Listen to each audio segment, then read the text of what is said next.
Yo, what's going on YouTube? I wanted to bring out the 5 best defensive tips that have helped me win 92% of my ranked games, as well as end up as the number 2 player on the ranked leaderboard right now.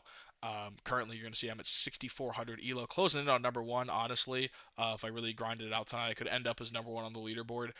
Going to finish that grind to hit number 1, but basically, number 2 player on the leaderboard, pretty big gap between me and third. So these tips definitely work. This is stuff I really run in real games. If you guys want to see a full breakdown of me doing that, check out other videos on the channel or catch me live on Twitch. The link's gonna be in the description. But the Twitch username is itsginobili__. And that's where you guys are able to see me kind of use these things in real life, ask or in real time, ask any questions you have, versus a lot of different formations because, these are tips that work versus really any sort of offensive set. Obviously, you're going to use them differently versus every play, but really great just across the board. Our first tip is going to be how to always tell if your opponent is running an RPO. So for this, we're going to want to be on defense. Let me quickly flip the sides. But the real key to this tip is if you look at deuce close. Deuce close is a great just way to show this. Let's look at RPO read flat wheel. What's the running back's icon? Here it's X. Let's look at RPO peak stick. What's the running back icon? Also X. Let's look at bench X dig, a pass play. The running back's icon is an X, right? And what you're going to see is the running back's icon is never X. So if the running back's icon is X, what that tells me is that it's most likely, if the running back's icon is X, it is always an RPO. So let me just try to get on defense here so I can show you what it looks like and how we do that. But if the running back's icon is X, it is always an RPO. Obviously, this is Xbox, it's going to be A. I'm just on PlayStation, so we're going to use PlayStation lingo here, right? So, and the way you're going to check is, well, how do I know what the running back's icon is? All you're going to do is you're going to triangle, and then you're going to hit X to do individual coverage adjustments. We're not actually making any adjustments, right? Maybe you want to, maybe you don't. But what it's going to show is it shows me everyone's icon. So I can see, hey, the running back's icon's X.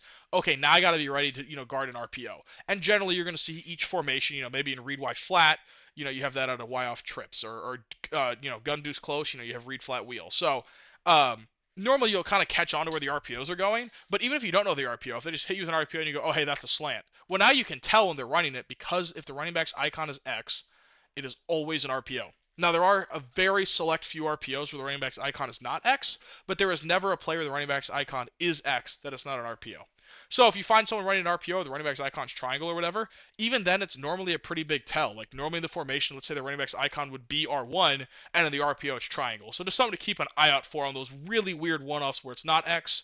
But in general, every single time a running back's icon's X, it is an RPO. That way you're always ready to help shut down those RPOs, which can be really, really, really annoying to guard. Now our second and third tip are kind of going to be a joint tip here, honestly. One's going to be kind of, in my opinion, the best universal run shoot in the game. And the other one's going to be how we do the lock-in trick, which helps out this run shoot a lot and also helps you get like kind of a speed boost off the snap to be able to lurk other passes that you want to. So, any formation that has a nose tackle is really what we want for this run shoot piece of this. So that's going to be nickel 3-3 mint, 3-3-5 penny, dollar, anything that uses a nose tackle, right? So let's call mint just because I know it has a nose tackle. And let's say we're calling inside zone split. So right here, right, this is my normal mint setup. But regardless of the setup, all you have to do is with your user, right, in the nose tackle spot, you're going to go stand right behind him. Like you want to be like head over head, right? You see how close, like almost inside this guy's body? Now what you're going to do, you're going to hit up on the D-pad. What that's going to do is pull up the substitution menu. In here, only your arrow keys work, right? You see my arrow keys move, but what that means is my sprint button and my left stick doesn't do anything. So I can hold sprint and straight down or straight up on the left stick, right?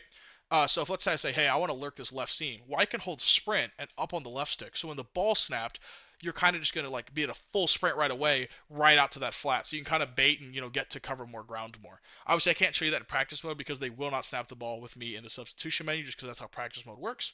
But that's how you're going to use the lock-in trick, as this is called. Now to combine this with our run shoot, in the nose tackle spot, that's why the nose tackle is important. If you just hold straight down, right, you kind of just like loop around the nose tackle, what's going to happen, it's going to be kind of hard to show again in practice because I can't do substitution menu, but either your nose tackle will come in completely free or you will loop in untouched and then you can hit a pretty easy dive tackle. So let me unget out of here just because I have to and time it. And you see the nose tackle comes in free, that'll happen on the lockdown or lock-in trick. So again, one more time just for the run play, we're going to stand right here. Again, I can't, normally you do up on the D-pad and you still like sprinting down. I can't do that because it's practice mode. But you're standing here, ball snapped, and you're going to sprint straight down. And you are the north. You see right there, I'm kind of getting blocked. What'll happen is with the lock and check. Let me show you what the difference would be. Again, if you guys want to see me, just check out my other videos where I run it a lot. But see right here, the ball snapped, and I kind of like take this like immediate step back. This is like how the AI is programmed, right? So it makes me take a step back, and it lets the O line kind of come target me and bump me, right? Whereas if you do the lock and trick, instead of taking the step back, right, you're just gonna like fully sprint through the A gap, and then you can either tackle him or your nose tackle will tackle him. So that's going to be really, really helpful for stopping those inside zone, those duos. I will say there are a few things that are kind of immune to this, right? Crack tosses, obviously, are kind of immune to it. There's something like the Maryland Power Eye Hulk or whatever where this doesn't work. But for almost every other shotgun and I form run, this is going to shoot it. Okay, so great universal shoot, and then you utilize that lock and trick if you want to kind of go lurk something in the seam and you want to speed boost, just because it removes, as you guys saw in that instant replay, that little weird backpedal your user is going to do for the first half second of the snap. So that's really what we want to be taking away with that lock and trick, as well as our universal run shoot. Next one's going to kind of tie into this lock and trick, but it's going to be talking about the switch stick. Okay, this is something I don't see a lot of people use enough, and let me kind of explain how I would, how I would use this. So if you don't know how to switch stick just in general, when the ball is snapped, when it's not the ball here, if you're in a zone coverage, you can just kind of flick your right stick. So as long as your user assignment is in a zone assignment, right, you can just flick your right stick and it'll switch you to whichever direction you flick that right stick to that nearest zone, right? So if I'm right here, I want to go down to Vic Beasley. We flick bottom right, and I'm right here. We can flick back to Sayal, right? So that's how you're going to switch stick. I think most people know conceptually how to do it, but here's how you want to put it in practice, right?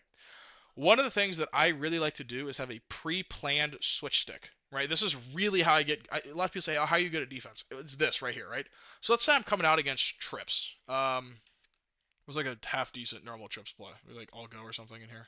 All go, okay? So right here, let me show you my normal. If you guys want a full breakdown in Mint, obviously on the channel. But let me show you what like a normal setup looked like. It looked like this. A lot of people go, oh, well, there's no flat defender on the right side of the field. But what I know is with my switch stick and lock and trick here, I'm going to use the lock and trick. And my goal is I am literally holding sprint, if I think it's a pass, to take away the tight end seam. And then once I take that away pre-planned, I'm switch sticking to the slot corner vert hook to go lurk the flat. So the snap of the ball, obviously, again, I can't use the lock and trick because it's practice mode. But the ball's going to be snapped. I'm right at the tight end. I'm switch sticking to this guy. And let's say, again, it's all go. So obviously, it kind of depends on what my opponent's running. But that would be conceptually how I do it. I go, hey, I'm going to set this up. And if I see, any single player go flat, I am immediately going to take first read in the seam with my user and switch stick to this guy. Right? That's a pre-planned switch stick. Obviously, you can use switch sticks in the flow of the defense, which is, a second skill gap. But this, I take right here. Oh, I want to switch stick here. Whatever it is, right? So having those pre-planned switch sticks is really important, especially allows you to get a little more aggressive on defense, right? Because oftentimes, you need a flat over here, right? If they, they put like an out route or a corner out, but I don't need a flat for the most part. Obviously, sometimes, yes, I do run flats on the field. Don't think I don't ever run flats, but it just allows me to kind of take away a first read and get my user really, really moving in a variety of ways, right? To be able to pre-plan it. So, or one thing you might do if you're playing bunch strong, right? Maybe this guy's man up on the running back, right?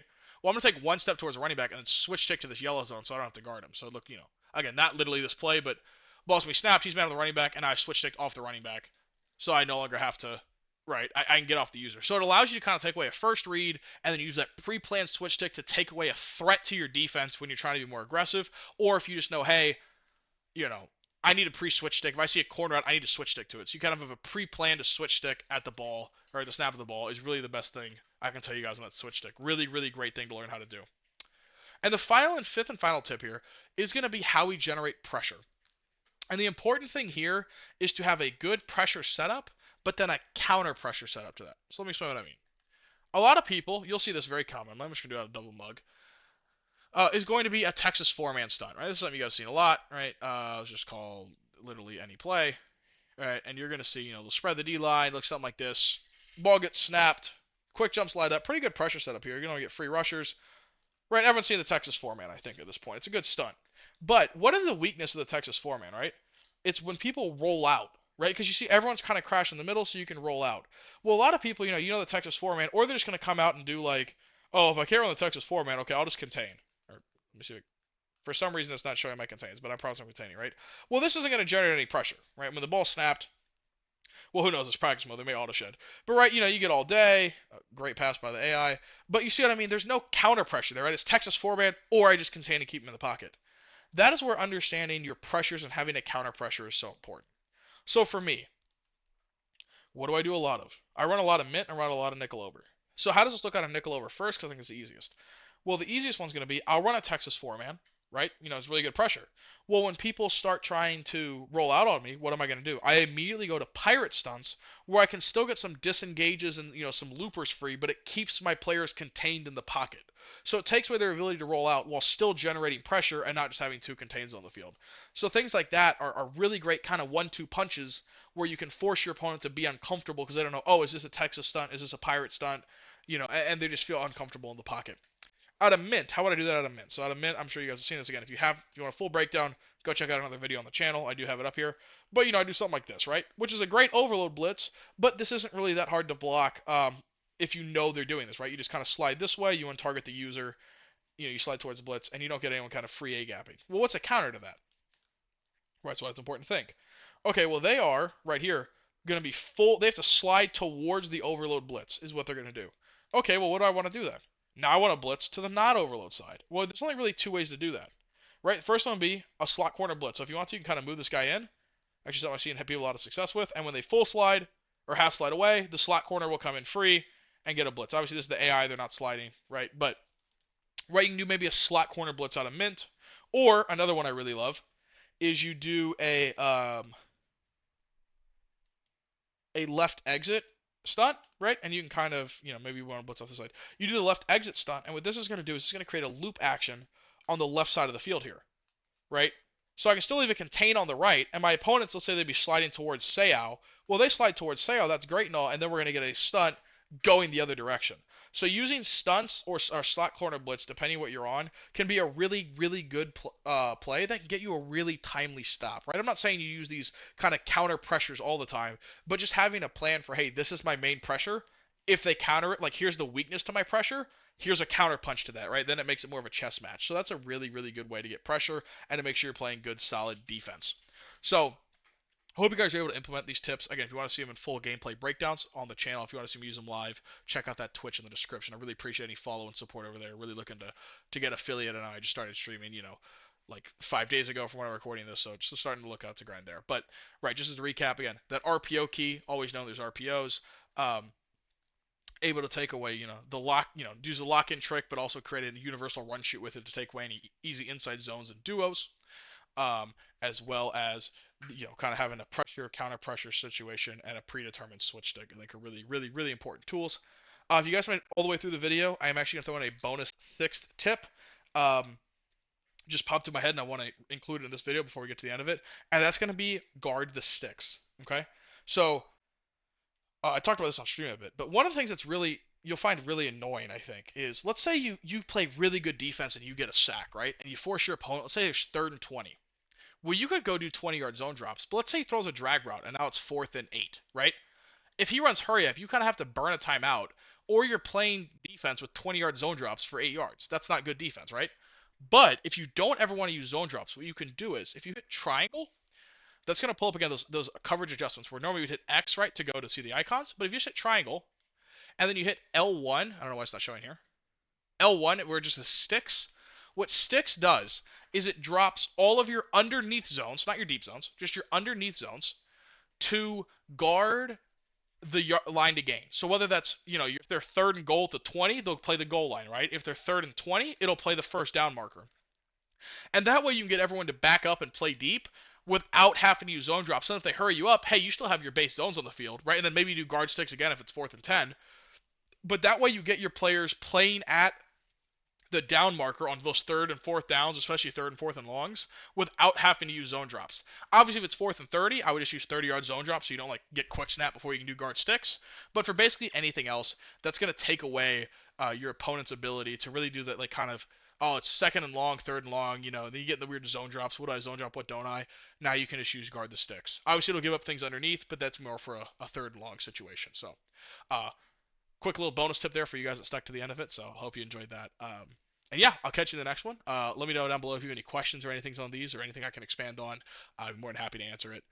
So yeah, hope you guys enjoyed, and I'll catch you on the next one. Peace.